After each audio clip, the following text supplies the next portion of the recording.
नाले के पास फंसी लड़की। बात उन दिनों की है जब मैं माध्यमिक स्कूल में पढ़ती थी। हम 3 सहेलियां मिलकर स्कूल जाया करती थी।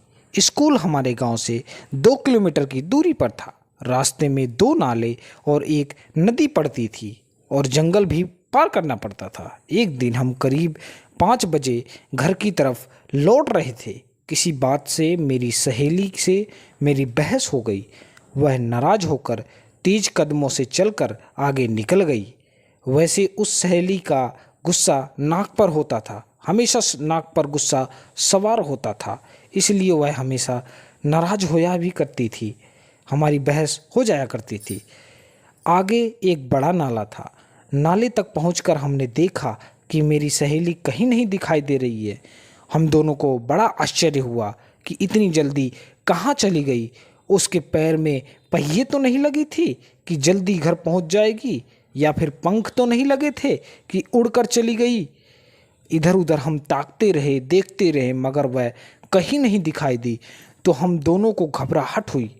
नाले में बारिश ऊपर से तेज रफ्तार से पानी बहकर आ रहा है, इसलिए वहाँ पर खड्डे बन गए थे। उसी खड्डों के पास हमें गुजरना पड़ता था। हमारी नज़र खड्डे की ओर गई तो हमने देखा सहेली खड्डे के पास बेहोश पड़ी है। हम अचानक चौंक पड़े। हम दोनों को इतनी घबराहट हुई कि कुछ हमें समझ नहीं आया कि उसे ऊपर कैसे लाएं।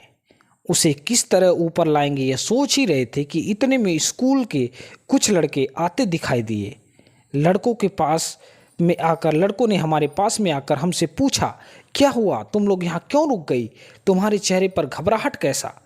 हमने उंगली से सहेली की तरफ दिखा दिया। लड़कों ने हैरान होकर पूछा, ये कैसे गिर गई, यहाँ पे कैसे गिरी। हमने सारा माजरा लड़कों को बताया।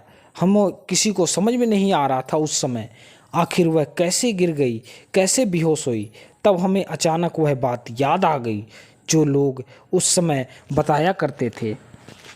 वहाँ पर क्या क्या उस जगह पे होता था, उस बारे में बहुत ही चर्चाएं हमारे गांव में होया करती थी।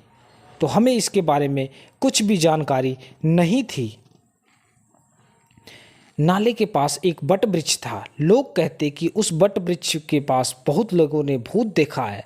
उस समय हम लोग इतने छोटे थे कि समझ में कमी थी।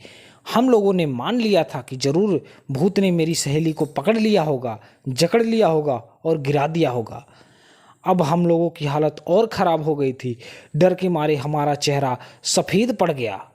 हम जल्दी वहाँ से भागना चाहते थे, इसीलिए लड़कों से कहा, तुम लोग मिलकर मेरी सहेली को उठाओ और घर पहुँचा दो। लड़कों ने मिलकर मेरी सहेली को उठाया और 2-3 लोग पकड़कर उसे घर तक ले आए। घर भी वहाँ से काफ़ी दूर था। घर ले जाने के बाद मेरी सहेली को होश नहीं आया तो हम लोगों ने को और घबराहट हो गई। हम और घबरा गए कि इसको होश क्यों नहीं आ रहा है। उसकी माँ घर पर ही थी। उसकी माँ भी बहुत ज़्यादा घबरा गई, ये क्या हो गया मेरी बच्ची को। कुछ लोगों का कहना था कि लू लग गई होगी, इसलिए बेहोश हो गई। उसके चेहरे पर पानी के छींटे मार दो, पैर के तलवे में ठंडा तेल मालिश कर दो। लोगों का कहना है लू लगने और तलवे में ठंडा तेल मालिश करने से गर्मी निकल जाती है। जो भी हो, कुछ समय बाद मेरी सहेली को होश आया तो उससे पूछा गया, तुझे क्या हो गया था, तू खड्डे में कैसे गिर गई। उसका जवाब था, मुझे ऐसा लगा किसी ने मुझे पीछे से धक्का दे दिया हो, किसी ने मुझे धक्का दे के गिरा दिया हो। उसके बाद मैं बेहोश हो गई और उसके बाद मेरे को कुछ भी याद नहीं, क्या हुआ, कैसे हुआ, क्यों हुआ, मुझे कुछ ज्ञात नहीं। आप लोग भी समझ सकते हैं कि मेरी सहेली की बात सुनकर हमारा क्या हाल हुआ होगा। मैं भूत नहीं मानती थी, मगर उस दिन के बाद जब भी उस नाले को पार करती तो पूरे शरीर के रोंगटे खड़े हो जाते। उसके बाद जब भी स्कूल गई उस नाले को कभी अकेले पार नहीं किया। आज भी अगर उस घटना को याद करती हूँ, मन में प्रश्नों का जवाब नहीं मिलता है। क्या सचमुच में लू लगने से कोई बेहोश हो सकता है क्या, मेरी सहेली, या फिर सच में फिर उसे किसी ने धक्का दिया था। मेरी सहेली को लू लगने से बेहोश हुई या उसे किसी ने धक्का दिया।